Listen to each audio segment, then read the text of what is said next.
Okay, right, first thing we always teach is a hand touch just to get the ball rolling. So what I want to do is have our dogs associate hands with positive things and not be afraid of hands at all for all sorts of reasons, for vet handling, for anyone else handling your dog, or for basically if your dog's around children particularly, we want to associate hands with good things. So the go-to move is not to just chomp, have a bite. I want the dogs to investigate my hands with their nose, so we'll build this up as we go. I'm just going to drop the lead here because we've got quite a good connection before we even go.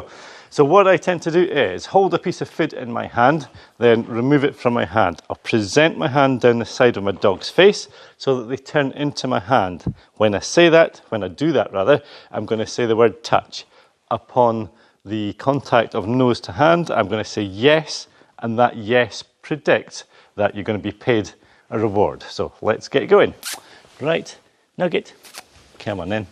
You found where the boys go, I think. Come on then. So my hand's centered up. I'm going to present my hand down the side of Nugget's face so that she turns in. Touch. Yes. Good girl. So it's very easy to start with. Again, touch. Yes. Good. It's a tiny little touch, first of all. Very, very slight contact. I'm going to present down this side. Touch. Yes. So it's important that we mark that moment. Like taking a snapshot of the moment in time when your dog's got a correct answer to the thing that you've asked them to do.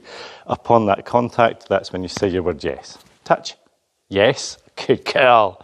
Bit by bit, we'll start to ask our dog to move a bit farther into her hand. Touch. Touch. Yes. Good. So a very deliberate contact from nose to hand. Touch. Yes. Good. So a nice confidence builder and a very good starting point in terms of building up communication on cue. You're not daft though, are you?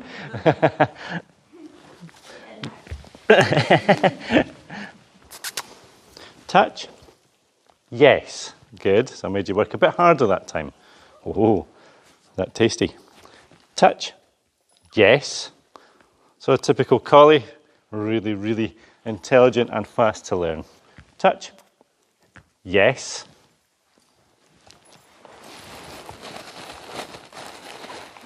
I know you know where the pouch is.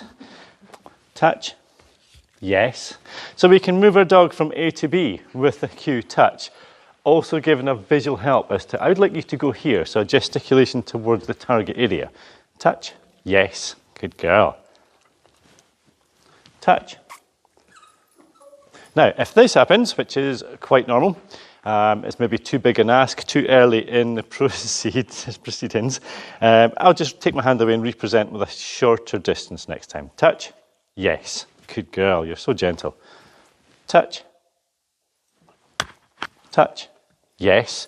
So it's very important that we teach your dog that you don't get paid if you don't give us what we're after and don't respond to the cue. Or if they just have to think a little bit harder, a little bit longer, it's fine to take the hand away and start again. Touch. Touch. Yes. Because my pouch is in view here, it's likely that that's the bigger distraction. I don't want my pouch to overshadow the process. So if need be, your food hand or your pouch has to stay out of view so that the target is the target. Touch. Yes. So if this hand had loads of food here, it should likely go, well, this is the more important of the two options. I'll just choose to look at this one. However, we're trying to ask our dog to do something that's a little bit more challenging than that. Touch. Yes. Good girl. One more. Touch.